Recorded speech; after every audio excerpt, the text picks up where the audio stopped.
Dios ha sido bueno, bueno es Dios. Muy buenos días, tomen asiento por favor. Gracias por acompañarnos, gracias también a los hermanos que están conectados. Tenemos habilitada una clase para los niños de escuela dominical desde 3 años hasta los 12, así es que si desean pasar, háganlo por favor. Colosenses capítulo 1, Colosenses capítulo 1. Empezamos un nuevo estudio, el estudio de la carta a los Colosenses.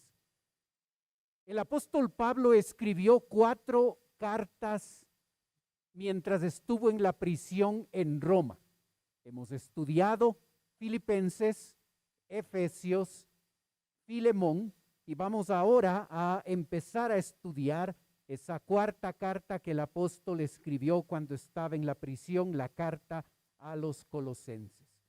En capítulo 1, verso 1, la Biblia dice: Pablo, apóstol de Jesucristo, por la voluntad de Dios, y el hermano Timoteo, a los santos y fieles hermanos en Cristo que están en Colosas.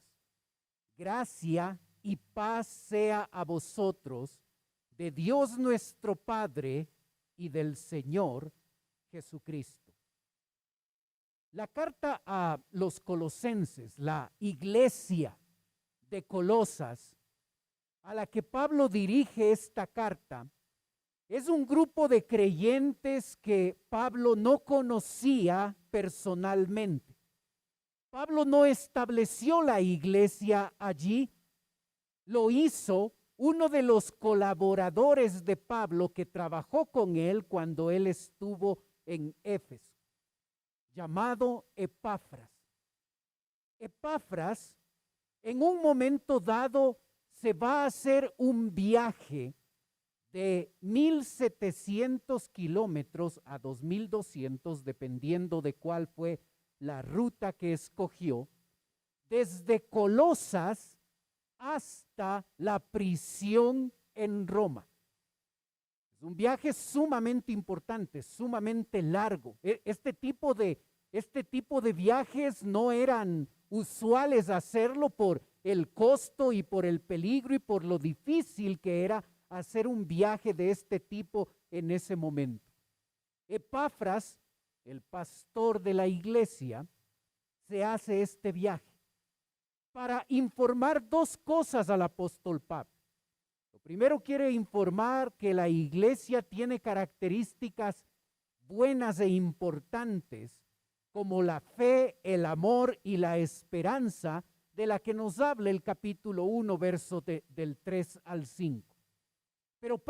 Pero Epafras se hace este viaje para decirle al apóstol Pablo que hay un problema grave en la iglesia.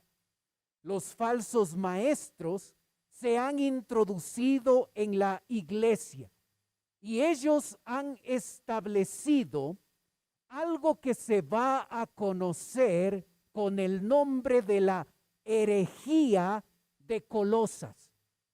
Esa herejía de Colosas lo que buscaba hacer es establecer en la iglesia un concepto que se llama sincretismo. El sincretismo es tomar algo de las prácticas paganas, tomar algo de el gnosticismo, tomar algo del legalismo judío, tomar algo del ascetismo, tomar algo del cristianismo en el que ellos ya habían puesto su fe, mezclar todo eso, y esa va a ser la norma de conducta que guíe y que rija la vida de los colosenses. El cristianismo no es suficiente. Así es que necesitamos incluir el gnosticismo, el legalismo judío y el ascetismo para realmente tener todo lo que necesitamos para vivir esta nueva vida cristiana. Eso es herejía, la herejía de Colosas. El gnosticismo apareció en el siglo II. Siglo II, siglo III, siglo IV, usted puede observar en los libros de historia donde el gnosticismo llega a tener un impacto y una importancia tremenda. Pero los rasgos de esa forma de pensar del gnosticismo ya lo podemos ver en el primer siglo, aquí en la carta a los Colosenses, y se escribe la carta de primera de Juan para atacar y refutar esta doctrina del gnosticismo. ¿Qué dice esta enseñanza? Observe capítulo 2, verso 3. El apóstol Pablo va a ocupar capítulo 1 y capítulo 2 para confrontar estas malas enseñanzas, y cuando lleguemos allá vamos a estudiarlas con detenimiento. Pero observe un vistazo pequeñito. Verso 3, capítulo 2, verso 3. Está hablando de Cristo. ¿En quién? En Cristo. Están escondidos todos los tesoros de la sabiduría y del conocimiento. El gnosticismo dice que una persona puede acceder a un conocimiento alto y profundo a través del cual primero puede ser salvo, porque la salvación ocurre por ese conocimiento especial que tenga.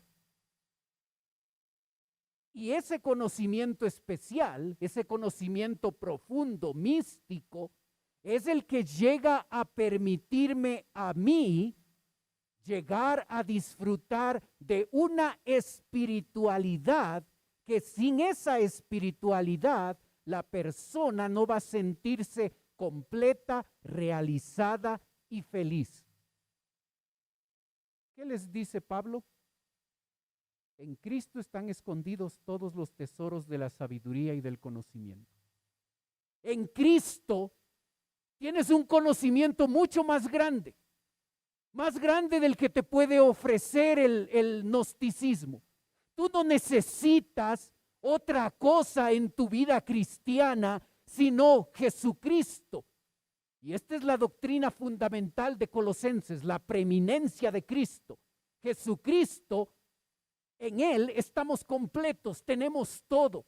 Así es que esa búsqueda de ese conocimiento místico, que es un conocimiento solo para unos pocos, tú tienes un mejor conocimiento, un conocimiento más grande, más profundo, porque en Cristo están escondidos todos los tesoros de la sabiduría y del conocimiento. Y a este tipo de filosofía, muy actual en nuestro medio, el verso 8 lo llama filosofías y huecas sutilezas. Ahora, hoy en día, el gnosticismo está en todo lado. Tú necesitas algo místico. Tú puedes acceder a esto. De hecho, hay carreras como la todología que llega a establecer el concepto que puedes acceder a conocimiento que otros no tienen, y ahí en ese conocimiento está la realización y la plenitud del ser humano. Ahora se empuja más que en otra época el conocimiento, porque es el conocimiento el que nos va a sacar de la pobreza, del subdesarrollo, de la maldad, de todas las cosas malas que la persona tiene. Eso va a cambiar cuando accedemos a un mejor conocimiento. Aunque en ciertos detalles el conocimiento y la educación son importantes, en ese conocimiento no está la plenitud que el creyente busca. La plenitud está en Cristo, en Él. Este gnosticismo decía que uno de los problemas que tiene el ser humano es su cuerpo. Su cuerpo es el que le lleva a tratar de desear apetitos sexuales o ciertas cosas que está mal. Así es que el cuerpo físico es pecaminoso, es incorrecto, es el que nos mete en problemas a nosotros. Y por tal motivo, ese conocimiento del gnosticismo les llevó a la conclusión de que Jesucristo no pudo ser humano como se enseñaba, porque el cuerpo es malo, así es que negaron la deidad de Cristo. Un conocimiento especial, un conocimiento que solo está a disposición de unos cuantos, un conocimiento que va a llevar tu vida espiritual a otro nivel. Los masones piensan así. Los testigos de Jehová piensan en que Jesucristo no es Dios. Esto que pasó en el primer siglo es pan del día para nosotros. Debemos tener cuidado con esta doctrina del gnosticismo, donde ese conocimiento es selecto, es para unos pocos, es para aquellos que pertenecen a ciertas agrupaciones místicas restringidas nada más, y niegan el hecho de que, y dicen que el cuerpo es pecaminoso, y por tal motivo Jesucristo no pudo venir en humanidad porque el cuerpo es malo. Los monasterios se establecieron hace muchos años con ese concepto. El problema es el cuerpo. Así es que yo necesito flagelarlo y yo necesito limitar al cuerpo porque de ahí sale todo lo malo.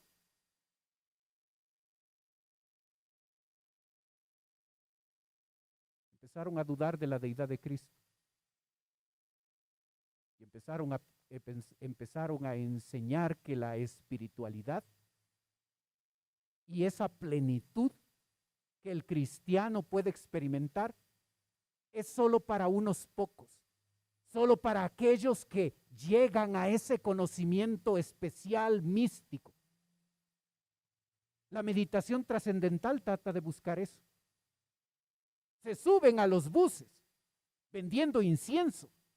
Y en el fondo lo que hay ahí es una práctica que yo puedo meditar trascendentalmente para que mi cuerpo salga y de esa forma yo puedo conectarme con el universo y a través de eso tener un conocimiento especial que va a dar plenitud a mi vida. Esto es muy actual. Y los inicios se dieron en la iglesia de Colosas. La iglesia estaba formada por un grupo mayoritario de gentiles, como nosotros. Nosotros no somos judíos, somos gentiles. Pero en ese grupo habían unos cuantos judíos, un grupo de judíos. Y ya que esos creyentes estaban adoptando esta filosofía del gnosticismo, los judíos también quisieron contribuir con ciertas reglas y con ciertos principios que debían cumplirse, porque si no se lo hacía, entonces no podían ser salvos esos creyentes gentiles y no podían disfrutar de la verdadera espiritualidad. Capítulo 2, verso 11. En él también fuisteis circuncidados con circuncisión no hecha a mano, al echar de vosotros el cuerpo pecaminoso carnal en la circuncisión de Cristo. Verso 16. Por tanto, nadie os juzgue en comida o en bebida o en cuanto a días de fiesta, luna nueva y días de reposo. ¿Observas el énfasis de los judíos, ustedes necesitan la circuncisión, si no, no son salvos. Ustedes necesitan tener todo un protocolo que nosotros los judíos seguimos a la hora de comer. Ustedes necesitan respetar ciertos días de fiesta, ciertos días de luna nueva. Deben guardar el día de reposo, porque si no lo hacen, nunca van a ser salvos y no van a disfrutar de la verdadera espiritualidad. El adventismo dice eso. Si no guardas el día de reposo, no eres salvo. Esto es muy actual. Apareció ahí en el primer siglo, la herejía de Colosas, donde hay ciertas fiestas, ciertos días, el día de reposo, un método para comer, para beber, la circuncisión, todas esas reglas, todo ese legalismo que se quiso establecer para que el creyente pudiera disfrutar de una espiritualidad y sobre todo ser salvo, porque si no hace esto no puede ser salvo. El ascetismo. Observa capítulo 2, versículo 18. Nadie os prive de vuestro premio, afectando humildad y culto a los ángeles. Verso 21. 20. Pues si habéis muerto con Cristo en cuanto a los rudimentos de este mundo, ¿por qué como si vivieres en el mundo os sometéis a preceptos? Tales como no manejes, ni gustes, ni toques en conformidad a mandamientos y doctrinas de hombres, cosas que todas se destruyen con el uso. Tales cosas tienen a la verdad cierta reputación de sabiduría, en culto voluntario, en humildad, y en duro trato, escucha, y en duro trato del cuerpo, pero no tiene valor alguno contra los apetitos de la carne. El ascetismo cree, parecido al gnosticismo, que el ser humano necesita mediadores. ¿Y qué mejor mediador que un ángel? Así es que se estableció el culto a los ángeles, porque los ángeles van a ser nuestros intermediarios entre nosotros los hombres y entre Dios. ¿Observas? Mucha importancia se da hoy a la astrología.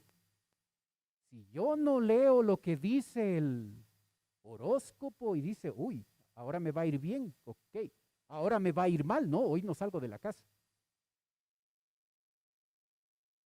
Culto a los ángeles. Culto a los ángeles. Y luego hace referencia a ese trato duro con el cuerpo, porque el ascetismo creía, como los gnósticos, que el problema estaba en el cuerpo. Así es que había que dominarlo, había que flagelarlo, había que controlarlo, porque es este cuerpo el que nos mete en problemas. Ok. Primer error. Varios errores. Primer error. Nuestro cuerpo no tiene nada de pecaminoso. Nada de pecaminoso. La naturaleza pecaminosa, eso es distinto al cuerpo. La naturaleza pecaminosa, esa tendencia natural, nuestra carnalidad, es lo que a nosotros nos lleva a pecar. Esa naturaleza pecaminosa usa este cuerpo como medio para hacer tal y cual cosa. Así es que hay una diferencia entre el cuerpo y la naturaleza pecaminosa, que es esa tendencia a pecar. Así es que el cuerpo no es pecaminoso y Jesucristo tuvo un cuerpo 100% humano. El problema no está en el cuerpo. El problema está en esa tendencia con la que nacimos. Esa tendencia al pecado. Esto es lo que estaba sucediendo en la iglesia, en la iglesia de Colosas.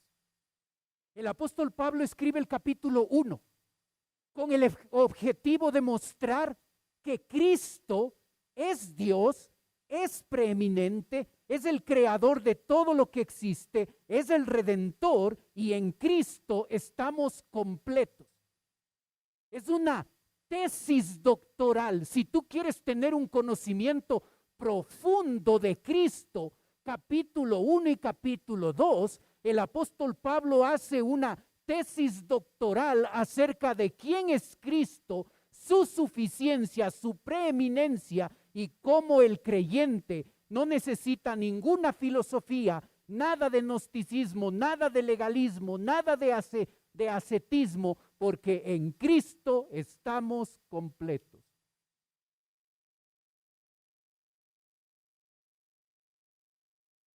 El apóstol Pablo va a decir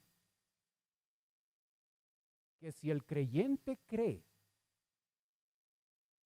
que en Cristo estamos completos y no necesitamos nada más de Él para experimentar y para disfrutar una vida santa, una vida abundante, si el creyente de veras cree eso, el creyente debe mostrarlo a través de una forma de vivir distinta, coherente con esa creencia de que en Cristo tenemos todo.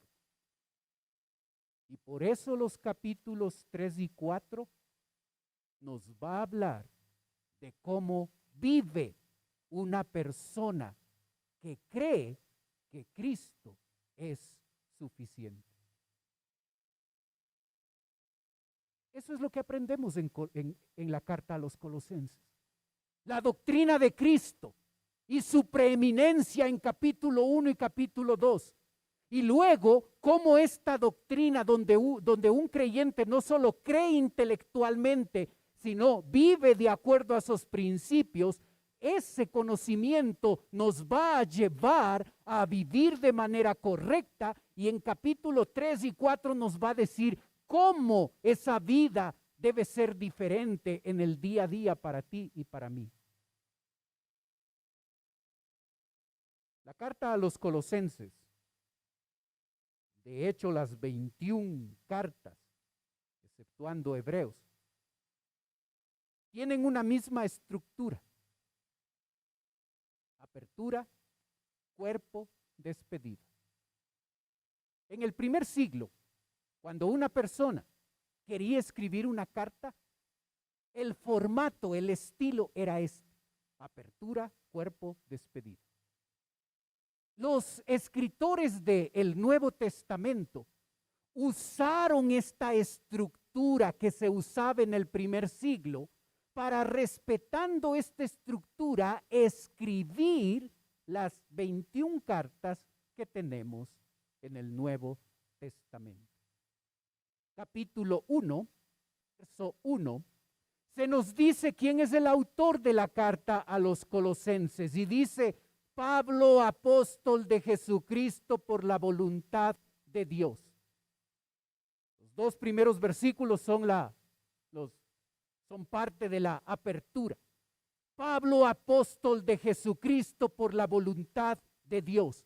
Pablo es el escritor, así se estilaba, se ponía el nombre de la persona que escribía la carta para que se sepa quién es el autor de dicha carta. Y cuando Pablo se presenta así, él dice: soy apóstol de Jesucristo por la voluntad de Dios. Colosenses, tengan cuidado de desechar lo que les voy a decir,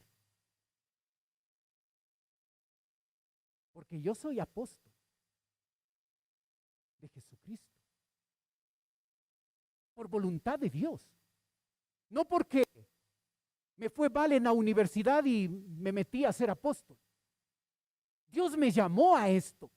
Así es que las palabras que les voy a decir, la instrucción que les voy a dar a través de esta carta, es Dios mismo hablando, y tengan cuidado con tener en poco las palabras que les comunico, porque yo, Pablo, el apóstol de Jesús, voy a hablar. se dirige a un grupo de destinatarios, los que reciben la carta. En el verso 2 se dice de ellos, a los santos y fieles hermanos en Cristo que están en Colosas. Son esos hermanos que están allí en Colosas, en esa iglesia. La iglesia estaba formada de manera mayoritaria por gentiles. Y ellos con sus prácticas pecaminosas y paganas habían llegado a Cristo. La iglesia estaba formada también por un grupo de judíos. Es interesante que Antíoco el Grande, quien gobernó en los años 223 hasta 187 antes de Cristo, estableció un edicto donde transportó a 2000 familias judías y las ubicó en esa región de Colosas para que ellos vivan. Con el paso del tiempo, la gente se dio cuenta que vivir en Colosas era un buen negocio. El comercio de lana teñida llegó a ser un imán para aquellos que querían enriquecerse. Como nos pasa a nosotros cuando vámonos a Estados Unidos o vámonos a Europa, el sueño americano, el sueño europeo, porque ahí nos va a ir bien económicamente. La gente de ese tiempo pensaba, vámonos a Colosas, porque ahí vamos, ahí la gente está progresando económicamente. Fue tal la cantidad de gente que fue allá, recuerden que empezamos con 2000 familias, que los expertos dicen que había una comunidad en esa región en el año 62, cuando se escribe Colosenses, de 50,000 judíos que habían llegado. Así es que la iglesia estaba formada por muchos gentiles y unos cuantos judíos. A estos creyentes, el verso 2 les llama santos y fieles. Esas son las dos características que se les da. De hecho, se les da 4, pero en esta primera frase, 2 características. Santo.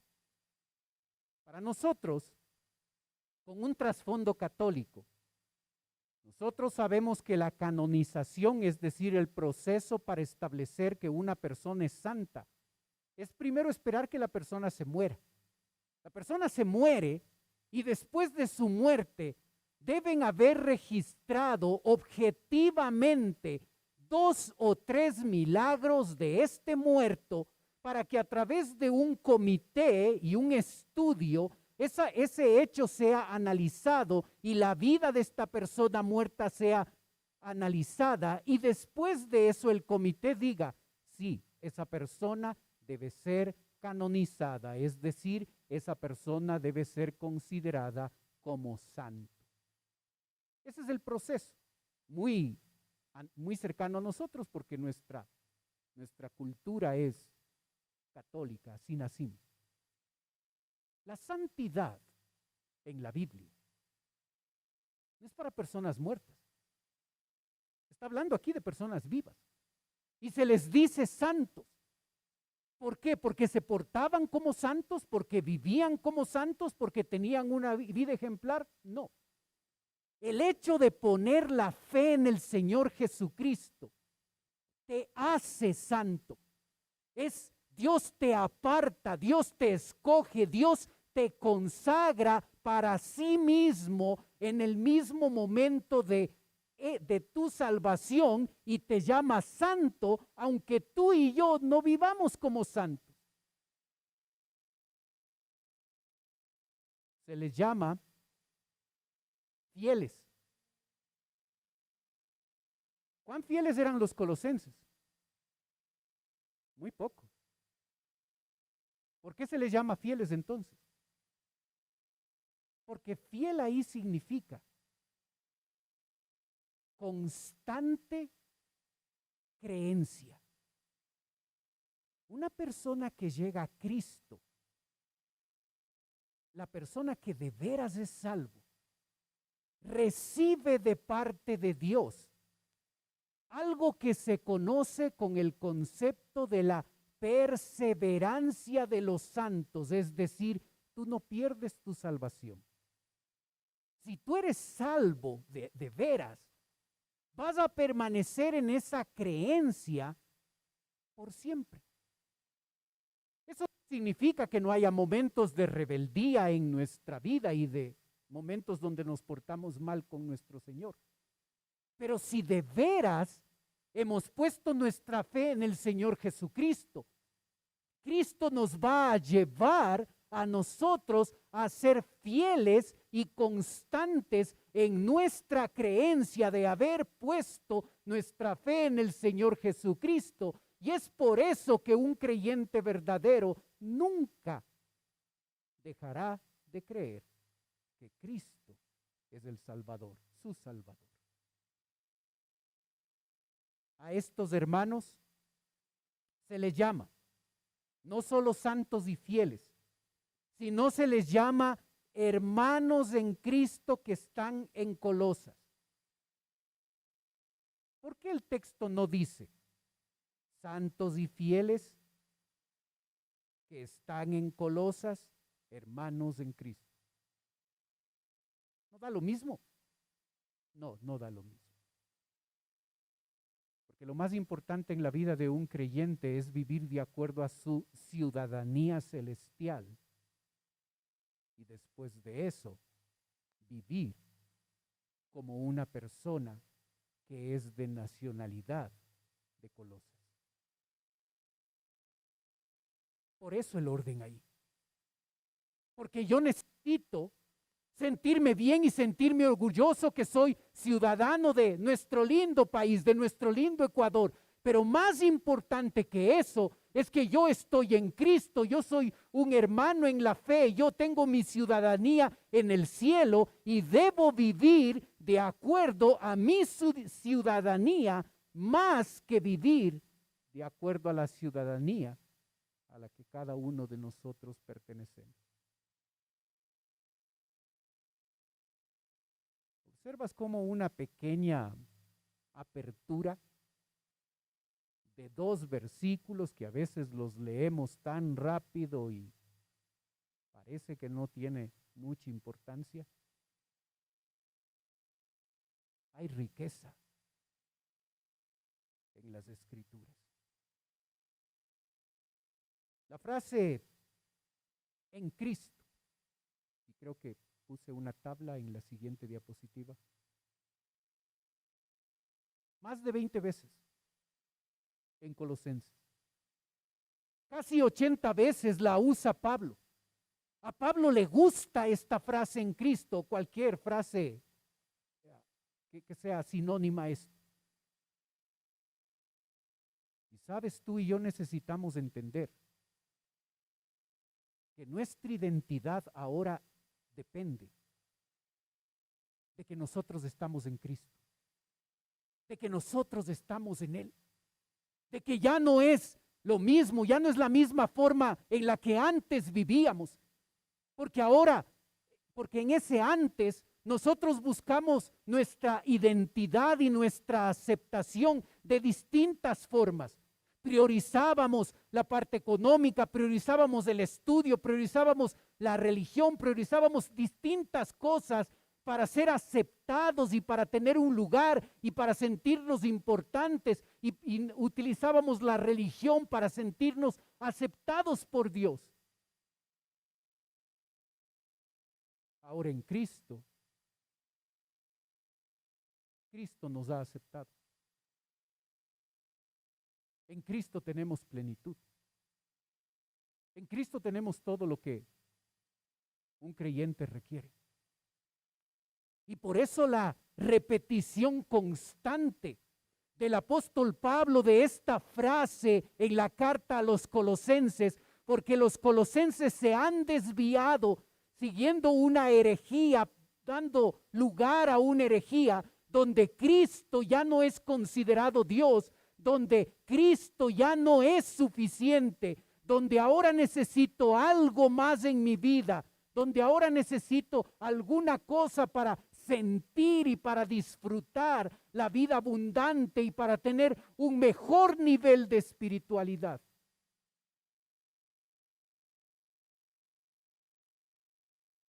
Hermano,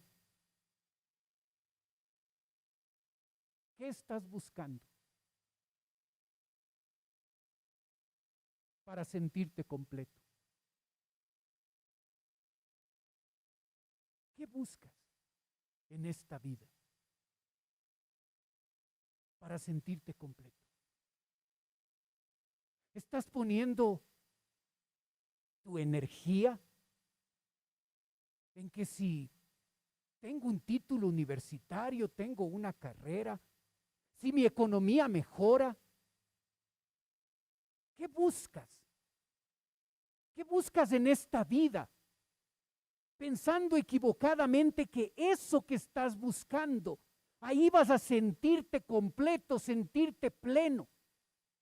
¿Qué estás buscando en tu vida espiritual para experimentar un nivel de santidad mayor, la vida abundante que el Señor nos ha dado? ¿Qué estás buscando? ¿Cómo gastas tu tiempo? ¿Cómo gastas tu energía cada día? ¿Qué buscas para sentirte completo? Jesucristo, basta. Jesucristo es suficiente. No debemos buscar lo que ya tenemos. Es como la historia verdadera de un hombre llamado Rockefeller, que llamó a su empleado y le dijo: necesito comprar esta pintura. Tienes 6 meses para encontrarla y comprarla. No importa cuánto cueste. El empleado, con toda diligencia, buscó la pintura. Y después de 6 meses se presentó y le dijo: no puedo comprar la pintura. No, pero ¿no la encontraste? Sí, claro, sí la encontré, pero no puedo comprar la pintura. Te voy a despedir por ser un empleado deficiente. El empleado le dijo: no puedo comprar la pintura, porque la pintura ya se encuentra en su bodega.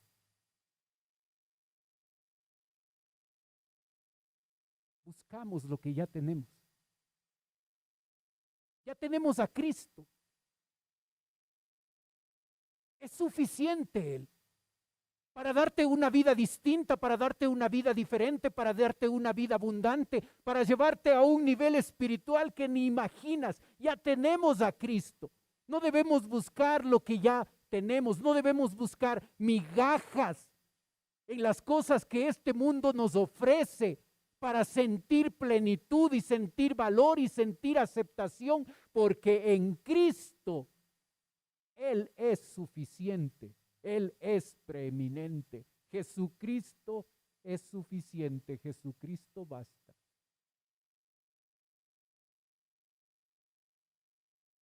De eso habla la carta a los Colosenses.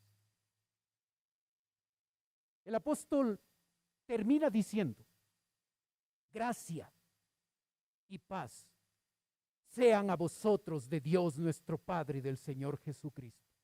Gracia y paz. No dice paz y gracia. El orden de los factores no altera el producto final. Aquí sí. Es gracia y paz, no es paz y gracia.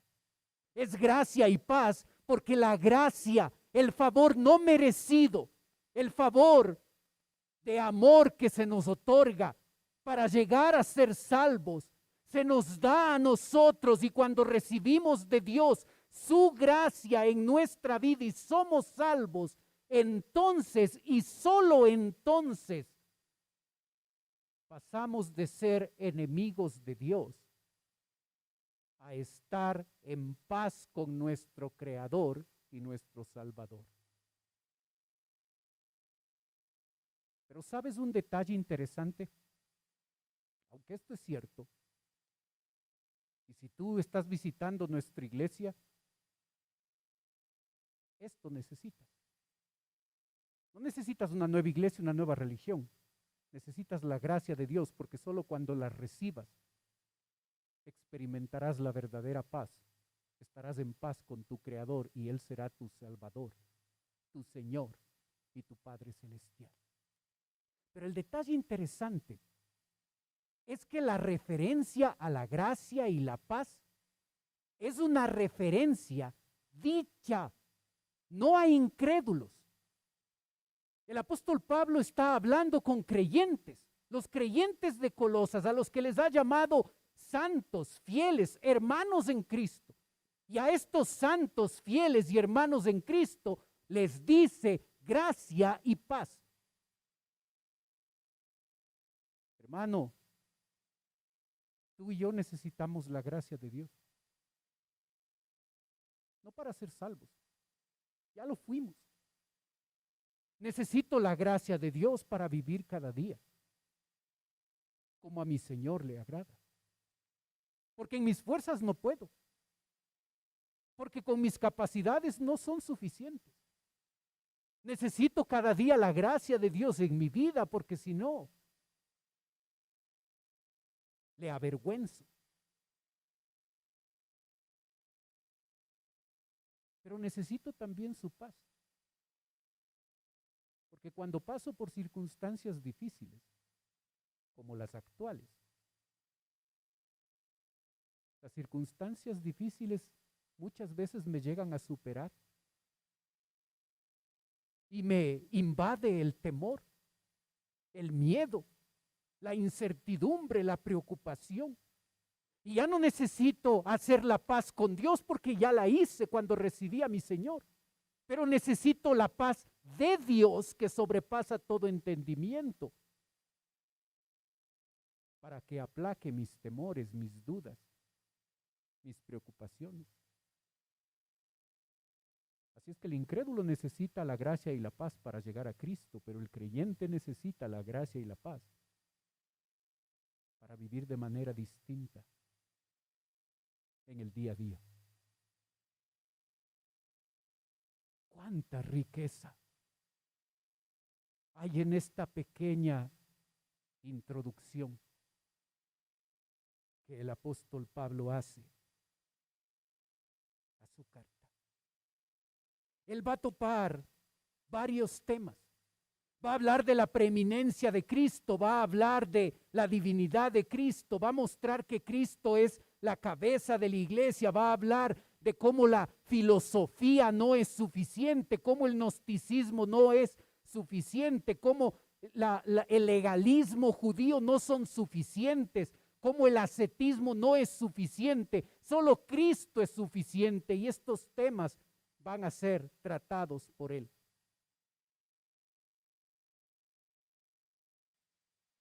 Pero ¿sabes? La carta a los Colosenses va a hablarnos también de que cuando nosotros decimos que Cristo es el primero, el preeminente, ese no es un concepto teológico nada más. Eso debe cambiar mi manera de vivir.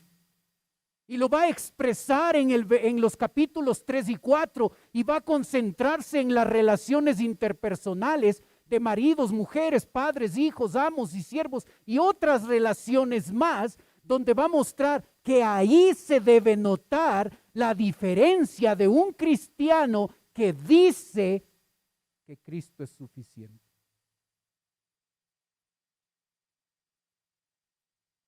La Biblia es la agrupación de 66 libros. Hay un solo tema. Esto te va a ayudar mucho cuando lees la Biblia en un plan anual. Hay un solo tema.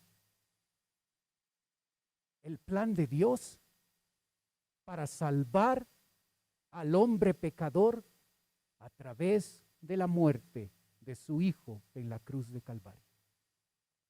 Ese es el tema de la Biblia. Ese es el tema de los 66 libros que tenemos aquí. Un solo tema, un solo hilo rojo va a lo largo de toda la Biblia, como dijo alguien. Pero cada libro, y en la siguiente diapositiva, cada libro es una pieza de este rompecabezas de 66 piezas.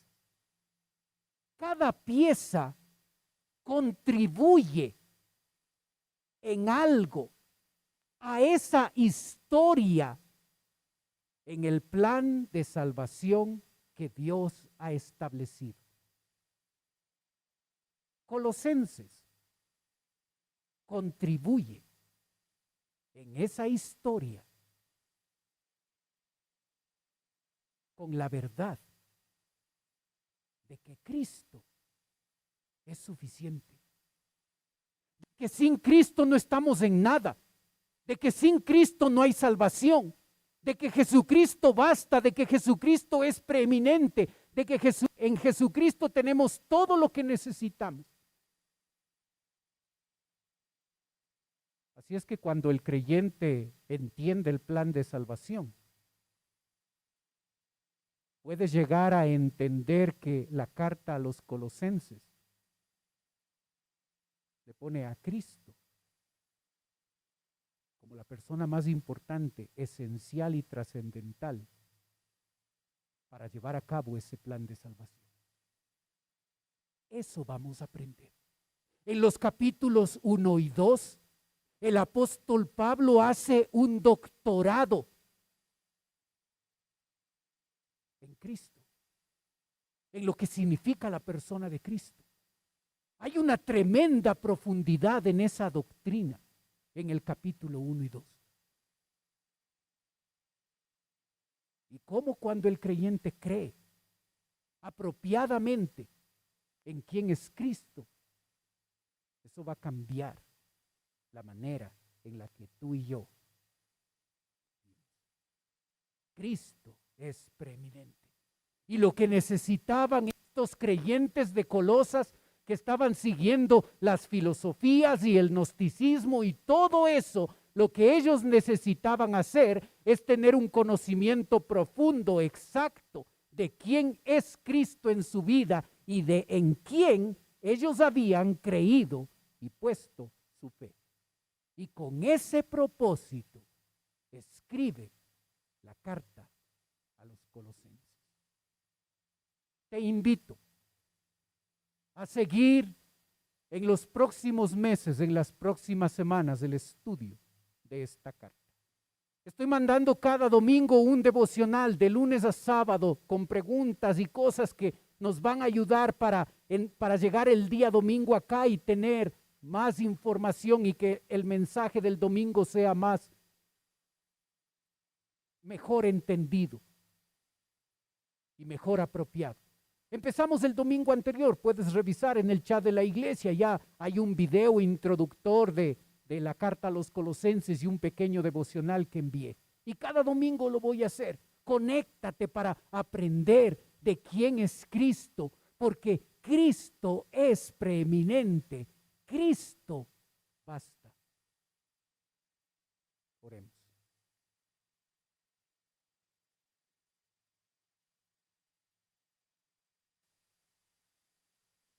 Padre Celestial, te damos gracias, Señor, por tu palabra.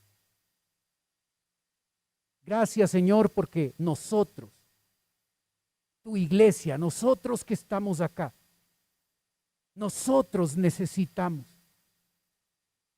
recordar y saber que lo único que necesitamos es a ti. Que en ti, que tú eres suficiente. Ayúdanos, Señor, a observar que a veces nos salimos del camino, buscando cosas en las cuales pensamos que Allí está lo que necesito para sentirme pleno, para sentirme completo, para sentirme aceptado, para disfrutar de la vida abundante. Y nos descarriamos buscando todo eso en esta vida, sin saber que en ti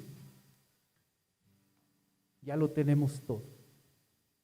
Ayúdanos a disfrutar de lo que ya nos pertenece.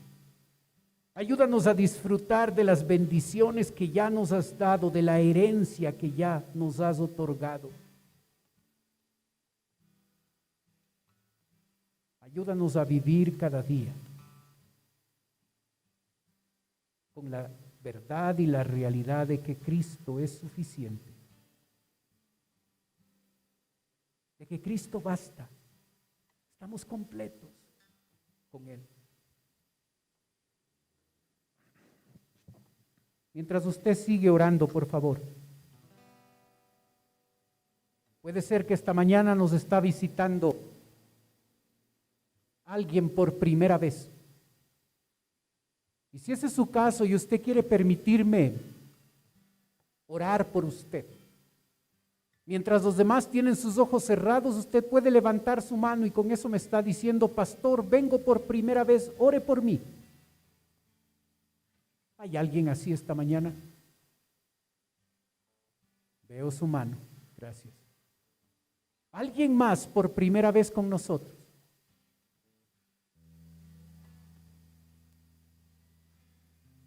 Para el caballero que levantó su mano, si quiere pasar, hágalo, venga. Gracias por... Queremos conversar un momento con usted, le van a atender en la parte de acá. Siga, por favor. Padre Celestial, te ruego por la persona que nos visita. Y Padre, te pido que ahora que va a estar escuchando el Evangelio, él pueda depositar su fe en ti si todavía no lo ha hecho. Ayúdanos a nosotros, Señor, tus hijos.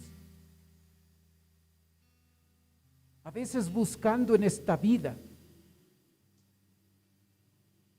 cosas que nos sacien, buscando migajas, cuando en ti lo tenemos todo.